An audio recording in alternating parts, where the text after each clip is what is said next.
करने के बाद उसको बोलो कि माफ कर दो ना। कैसी माफी मंत्री जी? आज पूरे बिहार की करोड़ों बहन बेटियों के बात आई ना, उसके लिए इन लोगों की आत्मसम्मान मर गई। जाके सवाल पूछिए यहाँ के मंत्री जी से कि ये लोग बेटी बचाओ बेटी पढ़ाओ की बात नहीं करते। बेटी बचाओ अब बेटी का रेट लगाओ वाले मानसिकता को सपोर्ट करते हैं। देखिए, उत्तराखंड के मंत्री के पति का बयान जब से सोशल मीडिया पे वायरल हुआ है तब से बिहार में राजनीतिक भूचाल आ गया। आपको बता दें कि विपक्ष जो है पक्ष पे लगातार हमलावर हो रहा है। वहीं आज जो बिहार की बेटियां हैं, बहनें हैं, सड़कों पे हैं, हम उनसे बात करेंगे। सबसे पहले आपका स्वागत है। बहुत बहुत धन्यवाद। आज जिस तरह से आप लोग पटना सचिवालय पहुंची हैं और जो गिरधारी लाल हैं जो मंत्री के पति हैं उनको लेके जिस तरह से आप लोग यहाँ पे मुकदमा दर्ज कराई है उसको लेके क्या कहिएगा? अच्छा, रेखा आर्या के नालायक पति के बारे में बात कर रहे हैं? हाँ, उसी ने जिसने हमारी बिहार की बहन बेटियों के आत्मसम्मान पे ठेस पहुंचाया है। देखिए, उसकी बात ना करे तो बेहतर है, क्योंकि भाजपा मौन है। जिस देश में सत्ता शांत हो जाए और विपक्ष मर जाए वह देश अनाथ हो जाता है। तो बिहार की स्थिति अभी वही है। भाजपा जो है, सत्ताधारी जो है वो मौन है और विपक्ष मर चुकी है। तो आप समझ ही सकते हैं कि पूरा बिहार अभी अनाथ हो चुका है। अगर सही में बिहार अगर सनाथ होता तो बहन बेटियों की आबरू पे बात आई, उसके आत्मसम्मान को ठेस पहुंचाया गया है। कहाँ हैं ये लोग? कहाँ गए ये लोग जो मैं भी माँ हूँ का पोस्टर लिए रोड पे घूम रहे थे? वही ना, प्रधानमंत्री जी की मरी हुई माँ पे अभद्र भाषा का टिप्पणी किया। वो लड़का अभी भी सजा काट रहा, जेल का हवा खा रहा है। कहाँ गए वो लोग? आज पूरे बिहार की करोड़ों बहन बेटियों के बात आई ना, उसके लिए इन लोगों की आत्मसम्मान मर गई। जाके सवाल पूछिए यहाँ के मंत्री जी से। बिहार के तमाम करोड़ों बहन बेटियों ने इनको वोट किया है, इसलिए नहीं वोट किया था कि आप हमें गाली सुनवाओ, और गाली सुनवाने के बाद उसको बोलो कि माफ कर दो ना। कैसी माफी मंत्री जी? किस बात की माफी? किस लिए माफी? आम नागरिक जेल का हवा खाए और आपके पार्टी के मंत्री के नालायक पति पूरे बिहार की बेटी के ऊपर टिप्पणी करे, उसे माफ कर देनी चाहिए।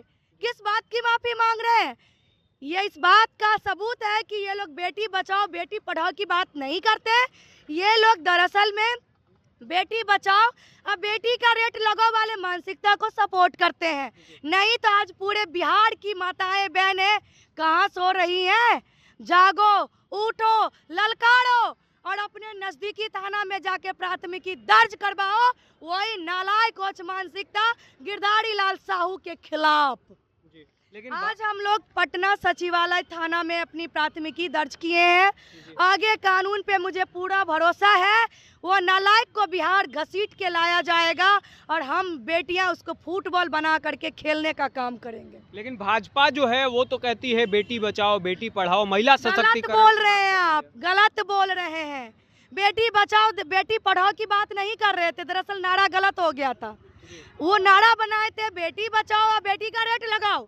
अगर नहीं तो भाजपा के लोग आज उस अपराधी मानसिकता वाले लोगों को कानूनी कार्रवाई क्यों नहीं की है?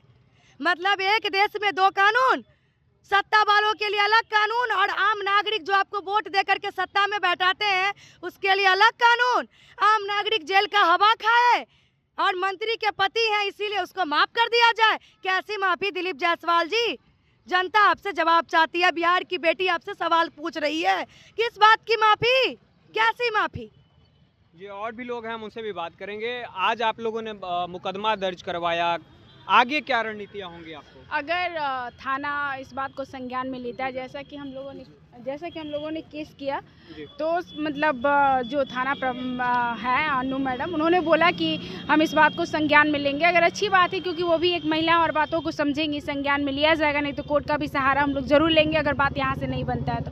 एक बात सोचने का विषय है कि जब मोदी जी की माँ को गाली दिया जाता है तो पूरे जितने भी बीजेपी के गद्दावर नेता है या महिला नेता है, वो लोग रोड पर उतर के धरना प्रदर्शन करने लगती है, आंदोलन करने लगती है। यहाँ पर समस्त बिहार की महिलाओं का, लड़कियों का अपमान है, आपत्तिजनक बयान गिरधारी लाल शाह ने दिया है। फिर भी बीजेपी के नेताओं ने कोई भी आलोचना या टिप्पणी कुछ भी नहीं की है। ये बहुत घटिया बात है और कहीं ना कहीं ये दिखाया जा रहा है कि हम बिहार की महिलाओं का कोई भी मतलब बीजेपी को बनाने में योगदान नहीं है, जबकि सबसे ज़्यादा अगर वोट मिला भी है तो बिहार की महिलाओं से वोट मिला है, तभी वो बीजेपी की यह सरकार बनी हुई है। फिर भी मतलब महिलाओं को नज़रअंदाज किया जा रहा है। तो हम लोग यही चाहते हैं कि उनको कड़ी से कड़ी सज़ा मिले और जो बीजेपी चुप्पी बनाई हुई है उस चुप्पी को तोड़े। लेकिन वो बीजेपी के एक मंत्री हैं, उनका बयान आया है कि सुबह का लौटा अगर शाम को वापस आता है तो उसे भुला नहीं कर। ये भुला का बात नहीं है। अगर बहन बेटियों का अपमान किया जाता है तो ये बहुत बड़ा अपराध है और कहीं ना कहीं इसको सरकार को इसके लिए दंड सुनिश्चित करनी चाहिए और उनको दंड देना चाहिए जब तक उन पर कार्रवाई ना हो। अगर माफ़ी मांगना है तो वो बिहार में आए, बिहार की समस्त महिलाओं से लौट कर माफ़ी मांगे, तब उन्हें माफ़ी मिलेगा। कानून पे भरोसा है? बिल्कुल भरोसा है। चलिए, बहुत बहुत धन्यवाद। तो आपने देखा किस तरह से जो ये महिलाएं हैं, जो गिरधारी लाल साहू हैं, उनको लेके आज सचिवालय थाना में उनके प्रति मुकदमा दर्ज करवाया है, प्राथमिकता दिया है। और आपका इस वीडियो पर क्या कुछ कहना है कमेंट बॉक्स में बताएं और देखते रहे सच एक्सप्रेस।